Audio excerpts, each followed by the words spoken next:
Welcome back to Stories Worth Hearing. I'm your host, John Quick, and today's story is about vision, grit, and the kind of bold thinking that can change the way we live.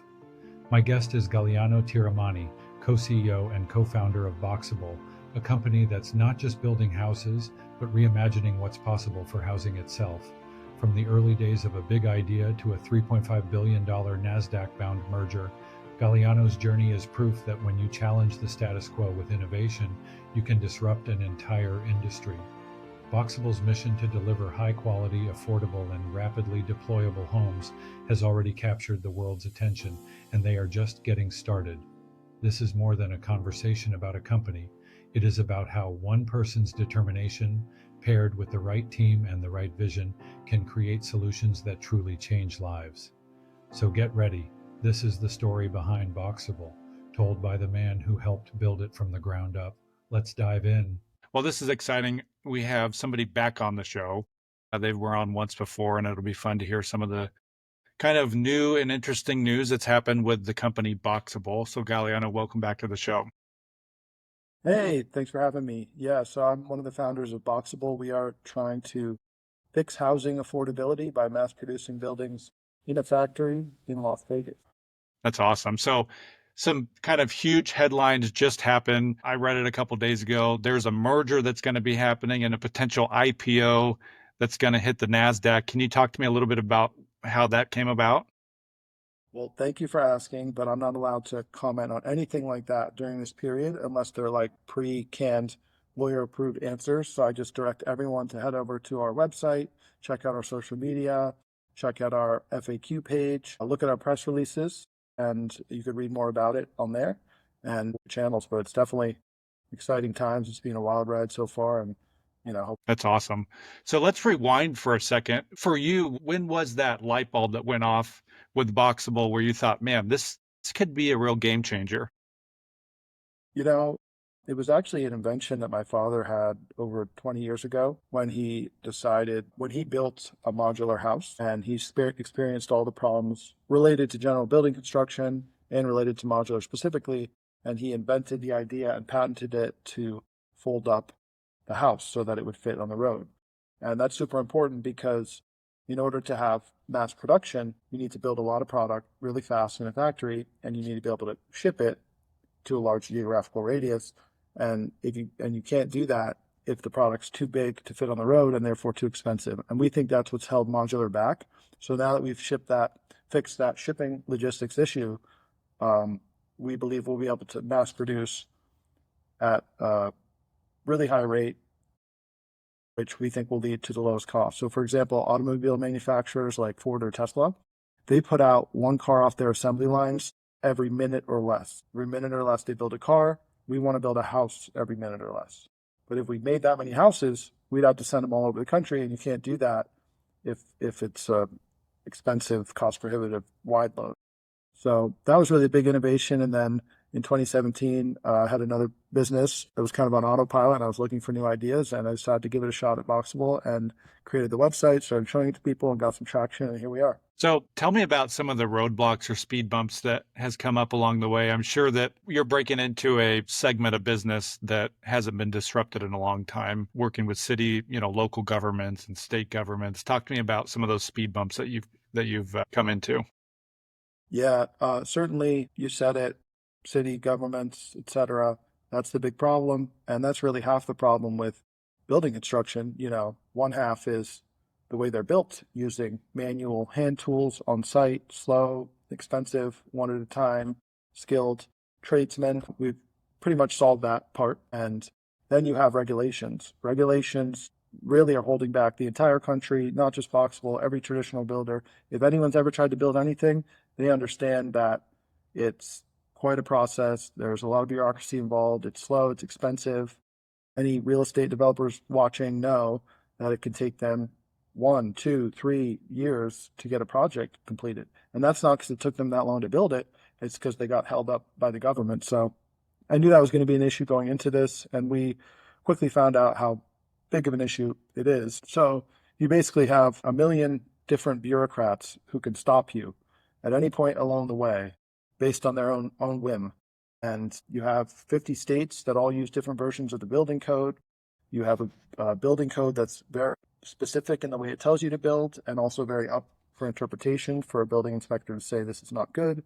Then in addition to that, you have state programs that regulate factory built housing that add another that is really just repetitive, because the state programs do the same thing the building departments do, but you have to go through both of them.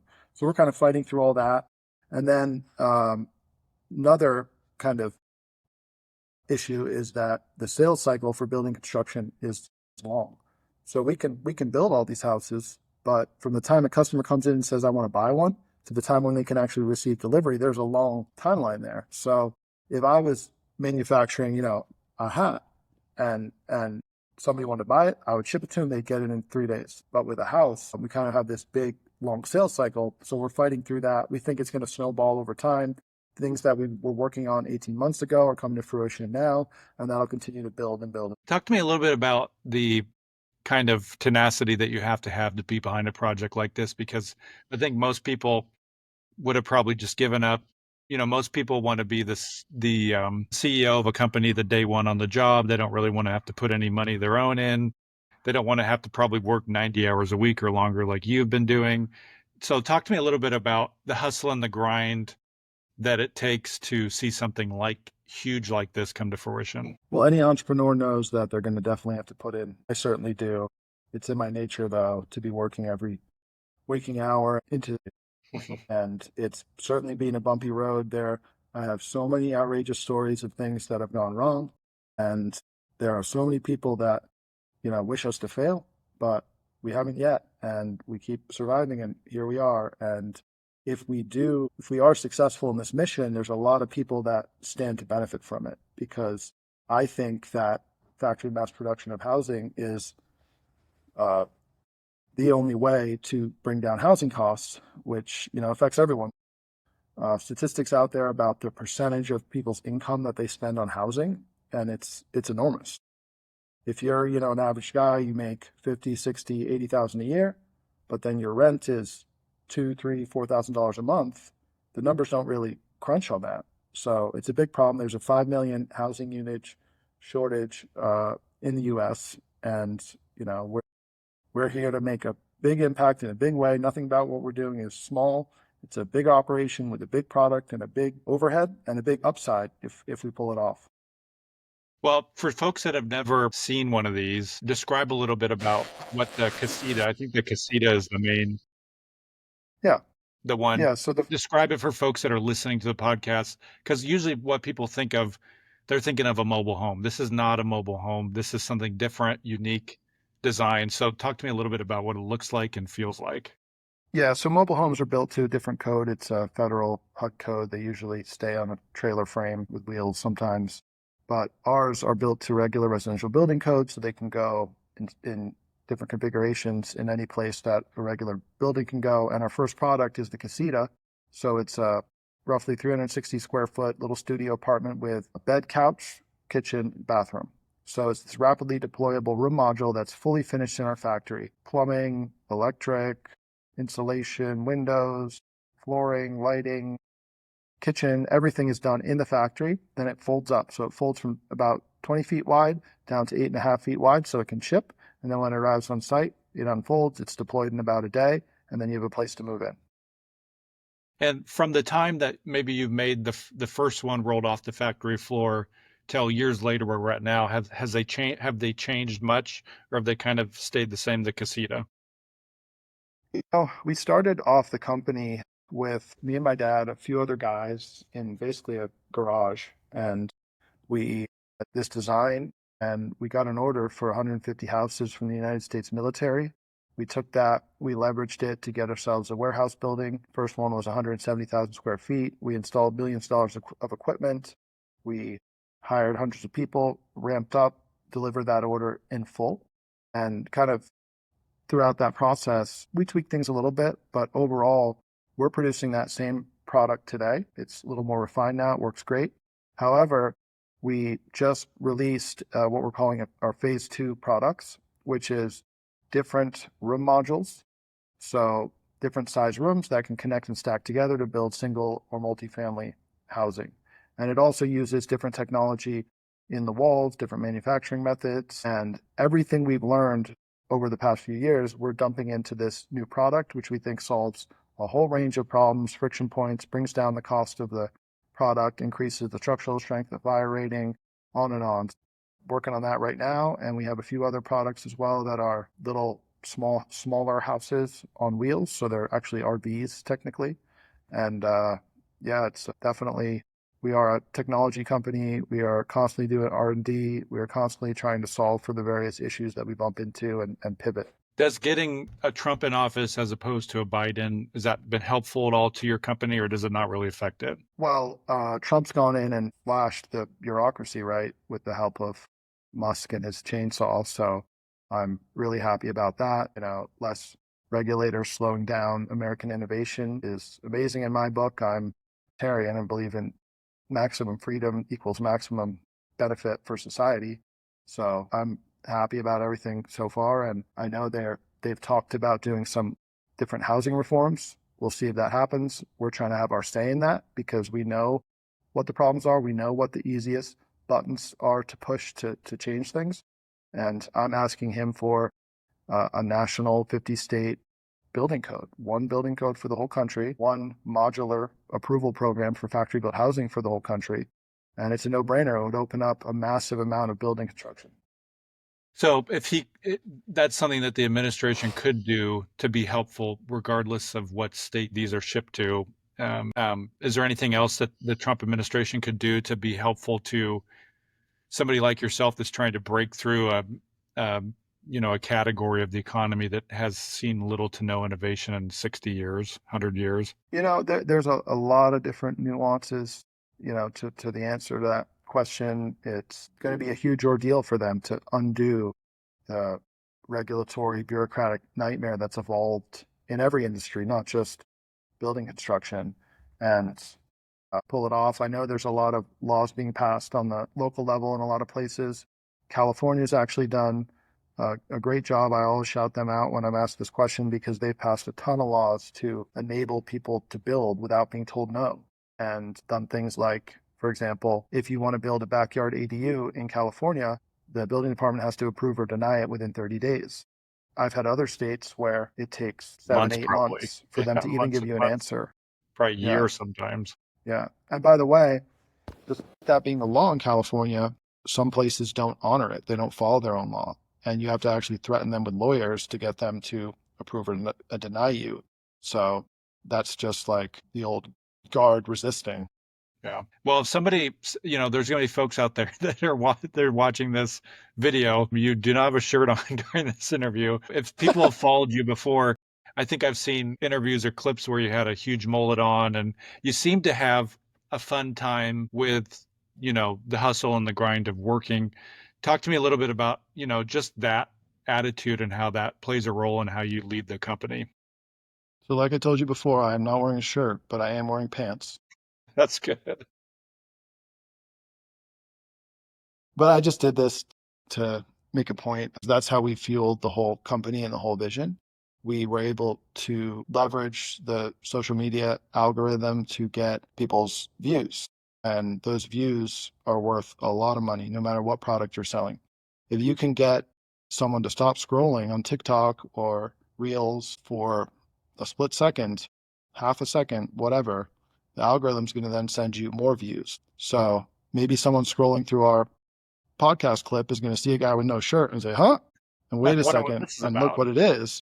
And then it's going to get fed to more and more people. So that was something I discovered early on because I had never done any marketing or social media marketing or anything or construction or anything besides the point before I started this. And once I kind of tried a few things and got lucky and realized, wow, this is a really powerful way to get, investors and customers and employees and media coverage and everything. I ran with it and I did everything I could to stop people from scrolling so that more views would come our way and we could drop those views into an effective sales funnel and capture those leads and close on those leads. So absolutely critical to the capital we've raised and the amount of orders we have and the amount of interest we have in our company. Is just my way of approaching that was just doing weird shit to get people to stop for a second and look. Nice. Well, you've also done something that I think some folks, wouldn't do, which is do business with your family, which I think is really cool. But what's that been like for you? Because I think some people are always like, don't ever do business with your family. But you and your dad, I think, are co-CEOs, right? And so how does that work? Yeah, so my dad is historically like a mechanical engineer, an inventor, designer. So that's kind of his arena. I'm doing a lot of different stuff, definitely sales and marketing and other things. And, we make a really good team. When I was a kid, I used to be in his office a lot. So we started, kind of working together back then. Like I said before, he had the idea to do the houses long time ago. And then I was in California working on another project, and I just called him one day and said, "Hey, you want to give a shot at making the house thing into a company?" And he said, "Yeah, give it a try." And since then, we've been in it together. It's really great to work with your dad. I have kids too. I would love to work with them. We're a great team. We have complementary skill set, and there's not a lot of people you can trust, but hopefully your dad you can trust, so that's a good thing. Hopefully he's on the list for folks that you can trust your parents. So what about 5 years from now? What ideally you could flick a switch? Where would you like to see Boxabl?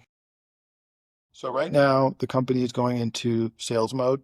We have been building this machine that is just starting to fire on. We're now changing the way we do business and handling projects from start to finish, idea to keys to the front door.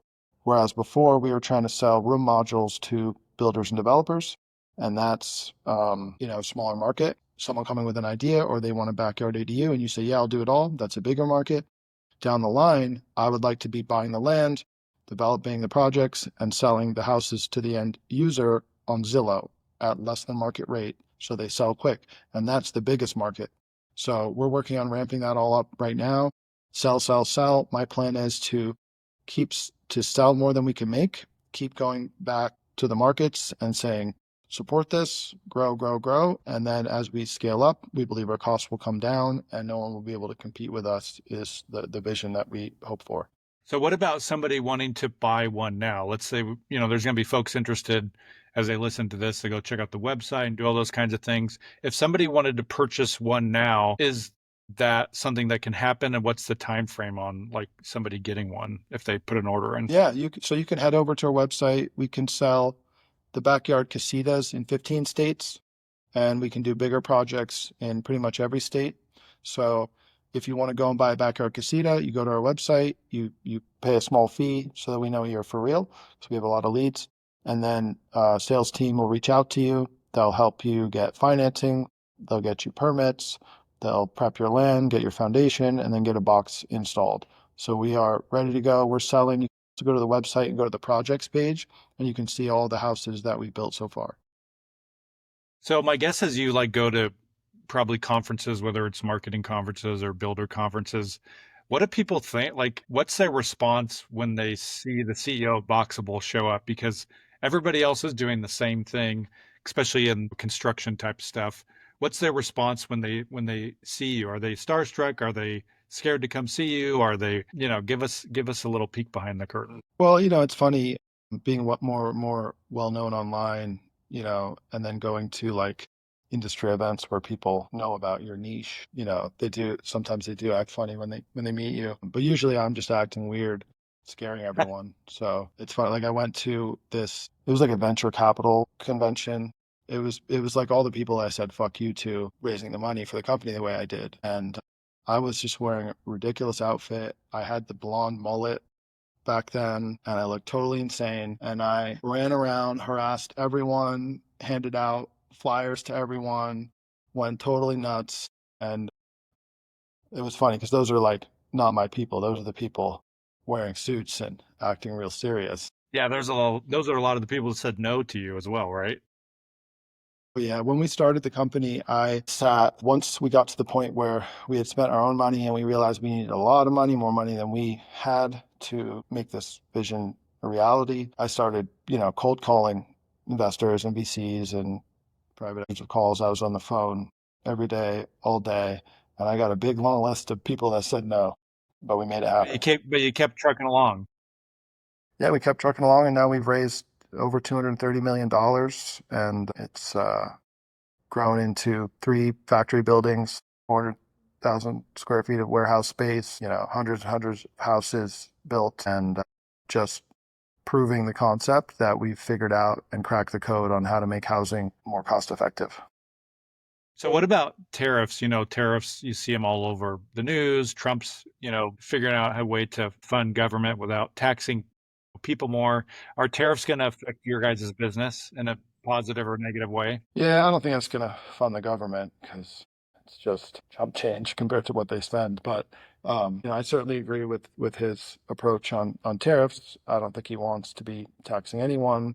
He just wants to negotiate a stronger position for the country and probably sees it as a means to an end. And, that's fine with me. And we've seen a little bump in our costs, nothing game changing though. And we were trying to source from America anyway before that, because when we went live, we immediately entered into COVID and almost got destroyed. One of the many things that almost destroyed us was a manufacturing company during record-setting logistics and inflation and shipping containers being 20,000 each and all this crazy stuff. So right when that happened, I'm like, we don't want to rely on overseas.